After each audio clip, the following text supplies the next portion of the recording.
Hello everyone and welcome back to my channel craze of study. आज हम BEd fourth semester का first paper जिसका नाम है भारत में शिक्षा प्रणाली का विकास एवं इसकी चुनौतियाँ का सेकंड चैप्टर देखेंगे जिसका नाम है वैदिक काल। इस चैप्टर के हम पहले प्रश्न करेंगे, उसके बाद इसके बहुविकल्पी प्रश्न करेंगे। तो चलिए शुरू करते हैं आज का हमारा वीडियो। पहला प्रश्न है, वैदिक कालीन उच्च शिक्षा का वर्णन कीजिए। इसकी हेडिंग है वैदिक कालीन उच्च शिक्षा का वर्णन। वैदिक काल में उच्च शिक्षा का प्रारंभ गुरुकुल कालीन शिक्षा से माना जाता है। 8 से 10 वर्ष की आयु पर बालकों का गुरुकुल में प्रवेश उपनयन संस्कार के बाद होता था। उपनयन संस्कार के उपरांत बालक की उच्च शिक्षा प्रारंभ होती थी। वैदिक कालीन उच्च शिक्षा का प्रमुख उद्देश्य बालकों का आध्यात्मिक, नैतिक, चारित्रिक तथा सांस्कृतिक विकास करना था। साथ ही बालकों में सामाजिक एवं राष्ट्रीय कर्तव्यों का बोध कराना एवं उनमें जीवोपार्जन एवं कला कौशल को विकसित कराना था।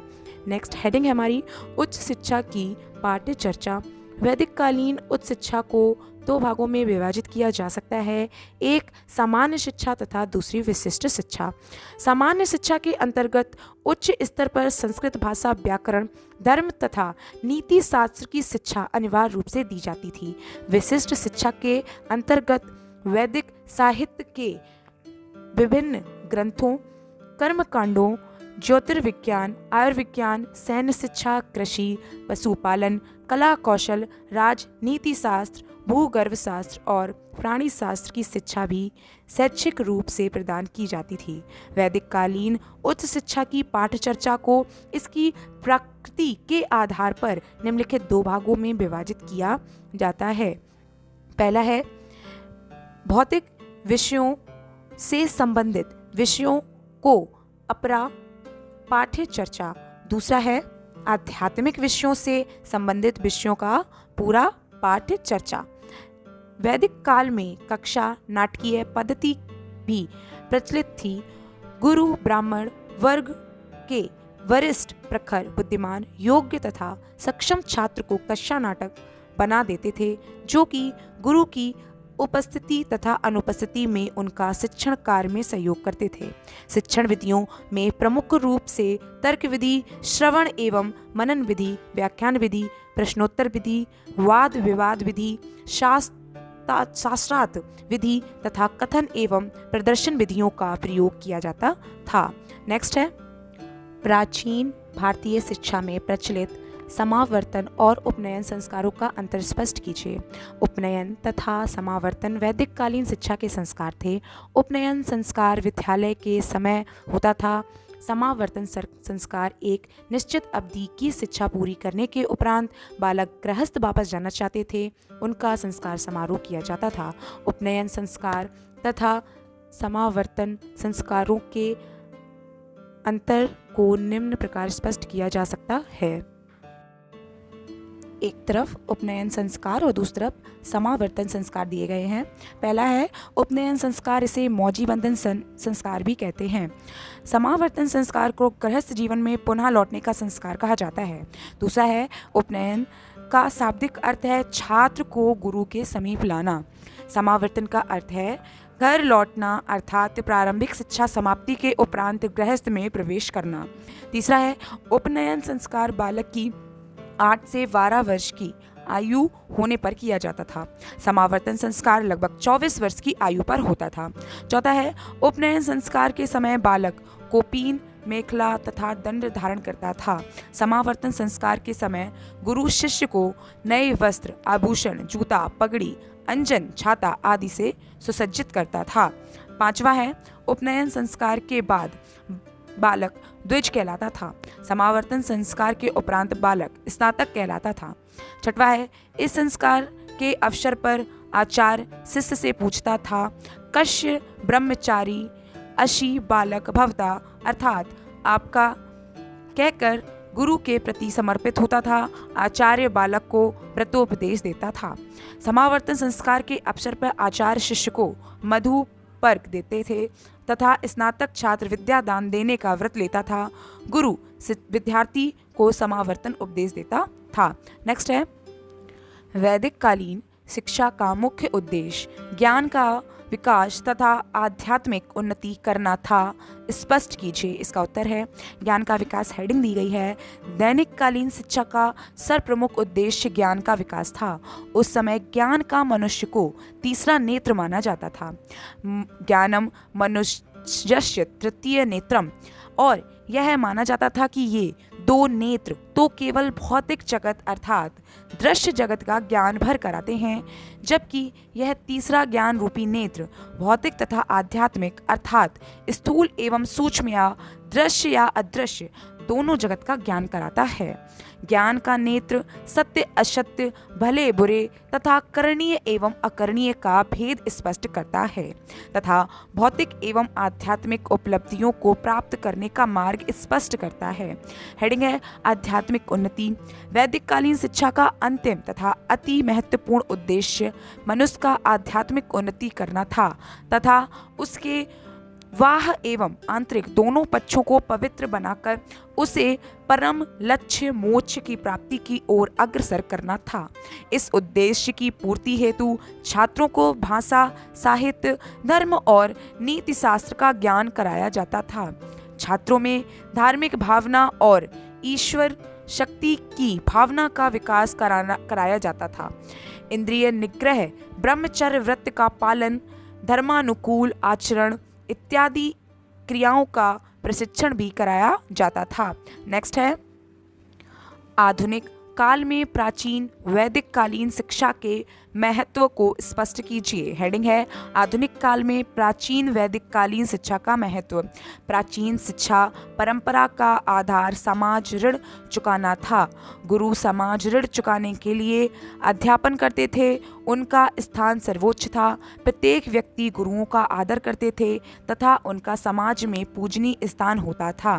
प्राचीन काल के उदाहरण हमें वर्तमान शिक्षा को उचित रूप से क्रियान्वित करने में सहायक हो सकते हैं। अध्यापकों को प्राचीन काल के गुरुओं का अनुकरण करना चाहिए। वे छात्रों को अपने बच्चों की तरह माने और उनके चारित्रिक व शारीरिक विकास का पूरा ध्यान रखें। अध्यापक को स्वयं अपना आचरण भी ठीक रखना चाहिए, क्योंकि बच्चों का हृदय अपने गुरुओं की आज्ञा पालन व उनका अनुसरण करने की भावना से जुड़ा रहता है। छात्रों को भी चाहिए कि वे गुरुओं का उसी प्रकार आदर करें जैसा वे अपने माता पिता का करते हैं। गुरुओं की आज्ञा का पालन का पाठ इन्हें प्राचीन काल की शिक्षा प्रणाली में सीखना चाहिए। गुरु का स्थान तो बहुत ऊंचा है। कहा जाता है गुरुर् ब्रह्मा गुरुर् विष्णु गुरुदेवो महेश्वरा गुरु साक्षात परम ब्रह्मा तस्मै श्री गुरुवे नमः। अतः शिक्षा का प्रचार तथा प्रसार व्यक्ति की योग्यताओं के आधार पर होना चाहिए, ताकि शिक्षा का वास्तविक रूप सामने आएगा। नेक्स्ट क्वेश्चन है वैदिक शिक्षा में कक्षा नायकीय प्रणाली के महत्व की विवेचना कीजिए। उत्तर है प्राचीन भारत में कक्षाएं छोटी होती थीं और उनमें 15 या 20 छात्रों से अधिक नहीं थे। अतः आचार्य द्वारा प्रत्येक विद्यार्थी के प्रति व्यक्तिगत ध्यान दिया जाना संभव था। यह कथन डॉक्टर अल्वेकर ने कहा है। कथा नायकीय पद्धति का महत्व। वैदिक कालीन शिक्षा की एक महत्वपूर्ण पद्धति को अग्र शिष्य प्रणाली भी कहा जाता है। इस पद्धति या प्रणाली में उच्च कक्षाओं की बुद्धिमान छात्र, जिन्हें नायक कहा जाता था, निम्न कक्षाओं में छात्रों को पढ़ाते थे और इस प्रकार गुरु के शिक्षण कार्य में सहायता करते थे। इस प्रणाली के प्रमुख रूप से 2 लाभ थे। पहला लाभ है आचार्य की अनुपस्थिति में शिक्षण कार्य अधिकांश कक्षाओं में चलता रहता था। द्वितीय, नायक कुछ अवधि के पश्चात शिक्षण कार्य में प्रशिक्षित हो जाते थे। अंग्रेज शिक्षाविदों वेल और लैकास्टर ने भारत की कक्षा नायकीय पद्धति में प्रभावित होकर उसका अपने देश में भी सूत्रपात किया, पर वे इस पद्धति को आदर्श रूप न दे सके। अब हम इसी चैप्टर के बहुविकल्पी प्रश्न देखेंगे। तो पहला प्रश्न है हमारा, वैदिक काल का प्रारंभ माना जाता है। इसका उत्तर है ऑप्शन बी 2500 ईसा पूर्व से 500 ईसा पूर्व तक। नेक्स्ट, प्राचीन भारतीय शिक्षा का आधार था। इसका उत्तर है ऑप्शन बी वेद। वैदिक काल में शिक्षा का प्रारंभ हुआ था। इसका उत्तर है ऑप्शन ए ऋग्वेद से। नेक्स्ट है वैदिक काल में शिक्षा एवं सामाजिक व्यवस्था पर अधिपत्य था, इसका उत्तर है सही ऑप्शन ए ब्राह्मणों का। वैदिक कालीन शिक्षा मुख्यतः आधारित थी, इसका उत्तर है सही ऑप्शन ए ऋग्वेद पर।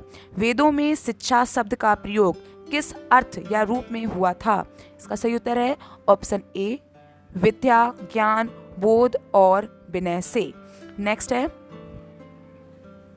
वैदिक काल में जीवन का मुख्य लक्ष्य था, इसका उत्तर है ऑप्शन सी मोक्ष की प्राप्ति। नेक्स्ट है वैदिक काल में शिक्षा थी, इसका सही उत्तर है ऑप्शन ए मौखिक। नेक्स्ट वैदिक युग में आज तक भारतीयों की शिक्षा की मुख्य अवधारणा जीवन के विभिन्न क्षेत्रों में हमें उचित मार्गदर्शन देने में रही है, यह कथन किसका है, इसका सही उत्तर है ऑप्शन ए डॉक्टर आल्बेकर का। नेक्स्ट वैदिक काल में शिक्षा का उद्देश्य था, इसका सही उत्तर है ऑप्शन बी ईश्वर भक्ति व धार्मिकता की भावना का विकास करना। नेक्स्ट वैदिक काल में शिक्षा दी जाती थी, इसका सही उत्तर है ऑप्शन बी गुरुकुलों में। शिक्षा को ज्ञान, प्रकाश और शक्ति का ऐसा स्रोत माना जाता था जो हमारी शारीरिक, मानसिक, भौतिक और आध्यात्मिक शक्तियों तथा क्षमताओं का उत्तरोत्तर और सामंजस्यपूर्ण विकास करके हमारे स्वभाव को परिवर्तित करती है और उत्कृष्ट बनाती है, यह कथन है, इसका सही उत्तर हो जाएगा ऑप्शन सी डॉक्टर अल्बेकर का। नेक्स्ट वैदिक कालीन शिक्षा कितने रूपों में बटी थी, इसका सही उत्तर है ऑप्शन ए 2। नेक्स्ट विद्या आरंभ संस्कार कितने वर्ष में होता था, इसका सही उत्तर है ऑप्शन सी 5 से 6 वर्ष। नेक्स्ट सद्गुण ही ज्ञान है, यह कथन है, इसका सही उत्तर है ऑप्शन सी सुकरात का। नेक्स्ट है वैदिक काल में शिक्षा का उद्देश्य था, इसका सही उत्तर है ऑप्शन बी चारित्रिक विकास। नेक्स्ट विद्या आरंभ संस्कार संपन्न कराने का कार्य था, इसका सही उत्तर है ऑप्शन बी पुरोहित का। नेक्स्ट गुरुकुल का शाब्दिक अर्थ है, इसका सही उत्तर है ऑप्शन ए गुरु का परिवार। नेक्स्ट गुरुकुल की स्थापना की जाती थी, इसका सही उत्तर है ऑप्शन बी सरोवर के निकट वन में। नेक्स्ट शिक्षण कार्य के अलावा गुरु का कार्य था, इसका सही उत्तर है ऑप्शन सी आध्यात्मिक विकास पर चिंतन।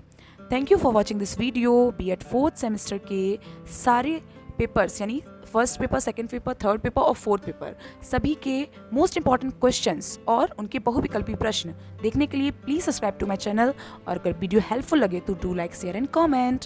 Thank you.